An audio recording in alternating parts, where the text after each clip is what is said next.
ദിവസങ്ങൾ നീണ്ട പ്രചരണ ചൂടൊക്കെ തണുത്തിട്ടുണ്ട്. എന്നാലും ഈ മണ്ഡലത്തിലൊക്കെ ഓടി നടക്കുകയാണ്. പാർട്ടിയുടെ ബൂത്ത് തല അവലോകനം വന്നപ്പം ഏതാണ്ട് 4000 വോട്ട് ഭൂരിപക്ഷത്തിൽ വിജയിക്കുമെന്നാണ് പറയുന്നത്. എന്തുകൊന്ന് വിജയപ്രതീക്ഷ വളരെ നല്ല രീതിയിൽ തന്നെ, നല്ല പ്രതീക്ഷയിലാണ്. വിജയം ഉറപ്പാണെന്ന് തന്നെയാണ് കരുതുന്നത്. പിന്നെ വിലയിരുത്തലിന് ശേഷവും അത്തരത്തിലാണ് കിട്ടുന്ന റിപ്പോർട്ടുകൾ എന്ന് പറയുന്നത്. അപ്പം തീർച്ചയായിട്ടും വിജയം ഉണ്ടാകുമെന്ന് തന്നെ പ്രതീക്ഷിക്കുന്നു.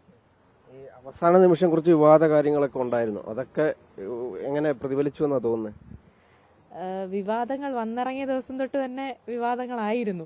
അപ്പോൾ വിവാദങ്ങളെ ഞാൻ അങ്ങനെ അതിനെ കണക്കിലെടുക്കുന്നില്ല. പിന്നെ ഏറ്റവും ഒടുവിലായി ഉണ്ടായ വിവാദം ഉൾപ്പെടെ അതും വളരെ അനാവശ്യമായി ഉണ്ടായ ഒരു വിവാദമായിരുന്നു. അതും നമ്മുടെ തെരഞ്ഞെടുപ്പ് പ്രവർത്തനത്തെയോ അല്ലെങ്കിൽ വോട്ടിങ്ങിനെയോ ബാധിച്ചിട്ടില്ല എന്ന് തന്നെയാണ് ഞാൻ മനസ്സിലാക്കുന്നത്. കാര്യം ഞാൻ ഈ ദിവസങ്ങളിലൊക്കെയും ഞാൻ പറഞ്ഞിട്ടുള്ള കാര്യങ്ങളുമെല്ലാം അത് സത്യമാണെന്നും അല്ലെങ്കിൽ അത് ജനങ്ങൾക്ക് വേണ്ടിയിട്ടുള്ളതാണെന്നും നമ്മുടെ നാടിന് വേണ്ടിയിട്ടുള്ളതാണെന്നും ഒക്കെ നാട്ടിലുള്ള എല്ലാവർക്കും ബോധ്യപ്പെട്ടിട്ടുണ്ട്. അതിനപ്പുറത്തേക്ക് ഞാൻ ഏതെങ്കിലും സ്ഥാനാർത്ഥികളെയോ അല്ലെങ്കിൽ പാർട്ടികളെ ആക്ഷേപിക്കാനോ മറ്റു തരത്തിലുള്ള പ്രതികരണങ്ങളേക്കോ ഒന്നും കടന്നിട്ടില്ല. അതുകൊണ്ട് തന്നെ എത്ര വിവാദം ഉണ്ടായാലും നമ്മൾ ഇതുവരെ എടുത്തിട്ടുള്ള ആ ഒരു നിലപാട് അംഗീകരിക്കപ്പെടും എന്ന് തന്നെയാണ് കരുതിയിട്ടുള്ളത്. ഈ പ്രചരണ പര്യടനത്തിനിടെ മറക്കാനാവാത്ത എന്തെങ്കിലും അനുഭവം ഉണ്ടായിട്ടുണ്ട്?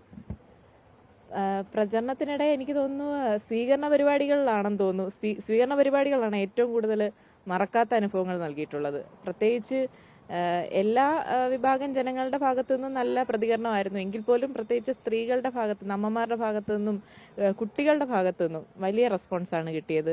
പ്രത്യേകിച്ച് കുട്ടികൾ ചിത്രം വരച്ചൊക്കെ, എൻ്റെ സ്വന്തം ചിത്രം വരച്ച് നൽകിയ അനുഭവം ഉണ്ടായി. തനിയെ കിരീടം ഉണ്ടാക്കിയ ഒരു മോൻ നൽകിയിട്ടുണ്ടായിരുന്നു. അങ്ങനെ അവരിൽ നിന്ന് ഒരുപാട് സമ്മാനങ്ങൾ കിട്ടി, കുട്ടികളിൽ നിന്ന് പ്രത്യേകിച്ച്. പിന്നെ അമ്മമാരിൽ നിന്നൊക്കെ ഭയങ്കര സ്നേഹമായിരുന്നു. ഭയങ്കര സ്നേഹമാണ് എല്ലാ അമ്മമാരായാലും ചേച്ചിമാരാണെങ്കിലും എല്ലാവരും വലിയ സ്നേഹത്തോടു കൂടിയുള്ള പെരുമാറ്റമായിരുന്നു. എനിക്ക് തോന്നുന്നു സ്വീകരണ പരിപാടികളാണ് എനിക്ക് കുറച്ചുകൂടി ആത്മവിശ്വാസം നൽകിയ, ഈ തെരഞ്ഞെടുപ്പ് പ്രചരണത്തിനിടയിൽ നല്ല ആത്മവിശ്വാസം നൽകിയ ഒരു സമയമായിരുന്നു തെരഞ്ഞെടുപ്പ് സ്വീകരണ പരിപാടികൾ എന്ന് പറയുന്നത്. എന്തെങ്കിലും ദുരനുഭവം ഉണ്ടായിട്ടുണ്ടോ? ഇല്ല, ദുരനുഭവങ്ങളൊന്നും ഇതുവരെ ഉണ്ടായിട്ടില്ല. പിന്നെ പലർക്കും വോട്ടിടാൻ കഴിയാതെ വന്ന ആളുകളുടെ ഭയങ്കര സങ്കടത്തോടു കൂടി ഞാൻ വീടുകളിൽ പോയി കണ്ടിരുന്നു. അപ്പോൾ നമ്മുടെ പാർട്ടി സഖാക്കൾ ഉൾപ്പെടെയുള്ളവരുണ്ട്. അപ്പോൾ അവരൊക്കെ ഭയങ്കര സങ്കടത്തോടു കൂടി നമുക്ക് മനസ്സ് വിങ്ങുന്ന തരത്തിലുള്ള പ്രതികരണങ്ങൾ ലഭിച്ച സ്ഥലങ്ങളുണ്ട്. അതൊക്കെ ഇത്രയും വർഷത്തെ തെരഞ്ഞെടുപ്പ് പ്രവർത്തനങ്ങളിൽ ഏറ്റവും വലിയ എഫേർട്ട് കൊടുത്ത് പ്രചരണങ്ങൾ ഉണ്ടായിരുന്ന ആളുകളാണ്. അസുഖബാധിതരായൊക്കെ മാറി നിൽക്കേണ്ടി വന്ന സാഹചര്യമുണ്ട്. അപ്പോൾ അവരെല്ലാം ഭയങ്കര വിഷമത്തിലായിരുന്നു. അത് നമുക്കും അതൊരു ഭയങ്കര വിഷമം ഉണ്ടാക്കി. പക്ഷെ എങ്കിൽ പോലും വേറെ തരത്തിലുള്ള മറ്റ് തരത്തിലുള്ള പ്രശ്നങ്ങളോ ഒന്നും ഈ തെരഞ്ഞെടുപ്പ് പ്രവർത്തനം നെഗറ്റീവായി ബാധിക്കുന്ന തരത്തിലുള്ള ഒരു വിഷയങ്ങളും ഈ തെരഞ്ഞെടുപ്പ് പ്രവർത്തനവുമായി ബന്ധപ്പെട്ട് നമ്മുടെ വോട്ടർമാരിൽ നിന്ന് ലഭിച്ചിട്ടില്ല. പഞ്ചായത്ത് ഇലക്ഷനിലും ജില്ലാ പഞ്ചായത്തിലും ഒക്കെ മത്സരിച്ചിട്ടുണ്ട്. പക്ഷേ ഈ നിയമസഭയിലേക്ക് വന്നപ്പം എന്തായിരുന്നു ആ ഒരു അനുഭവം?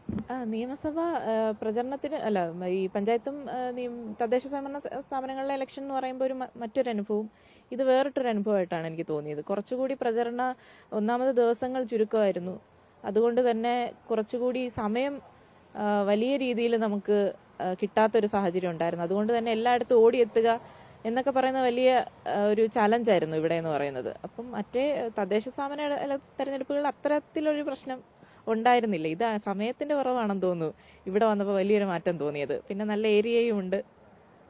പരമാവധി ആളുകളെ നേരിട്ട് കണ്ട് വോട്ടഭ്യർത്ഥിക്കാൻ പറ്റിയല്ലേ? പരമാവധി ശ്രമിച്ചിട്ടുണ്ട്. ഇനിയും ഒക്കെ നേരിട്ട് കാണാത്തവർ ഒരുപാട് പേരുണ്ട്. പക്ഷെ ഇതാണ് സമയക്കുറവ് മൂലം നമുക്ക് അങ്ങനെ ഒരു കാര്യത്തിലേക്ക് കടക്കാൻ പറ്റിയില്ല. പൂർണ്ണ തോതിലേക്ക് എല്ലാവരെയും കാണാൻ പറ്റുമെന്ന് ചോദിച്ചാൽ ഇല്ല എന്ന് തന്നെ ആയിരിക്കും. പക്ഷെ എങ്കിൽ പോലും ആളുകളെ പരമാവധി കഴിയുന്ന ഈ ഒരു ദിവസത്തിൽ കഴിയുന്ന പരമാവധി കണ്ട് വോട്ടഭ്യർത്ഥിക്കുകയാണ് ചെയ്തത്. തെരഞ്ഞെടുപ്പ് കഴിഞ്ഞു, എന്നിട്ട് മണ്ഡലത്തിൽ ഓടി നടന്ന് ഓരോ പരിപാടിയിൽ പങ്കെടുക്കുന്നുണ്ട്. പ്രത്യേകിച്ച് നമ്മുടെ സഖാക്കൾ എല്ലാവരും എവിടെയെങ്കിലുമൊക്കെ ചെല്ലാനായിട്ട് നമ്മളെ വിളിക്കുന്നുണ്ട്. പിന്നെ അത്യാവശ്യം മരണ വീടുകളിലൊക്കെ പോകുന്നുണ്ട്. അപ്പം അങ്ങനെയാണ് ഇപ്പം മുന്നോട്ട് പോകുന്നത്. ഇത് തന്നെയാണ് മറക്കാനാവാത്ത ഒരുപാട് അനുഭവങ്ങളുണ്ട്. എന്തായാലും ഈ മണ്ഡലത്തിൽ വീണ്ടും തുടരുക തന്നെയാണ് ചെയ്യുന്നത്. ക്യാമറമാൻ രതീഷ് മടവിശ്വലിനൊപ്പം കണ്ണൻ ദേവ്, അമൃത ന്യൂസ്, പത്തനംതിട്ട.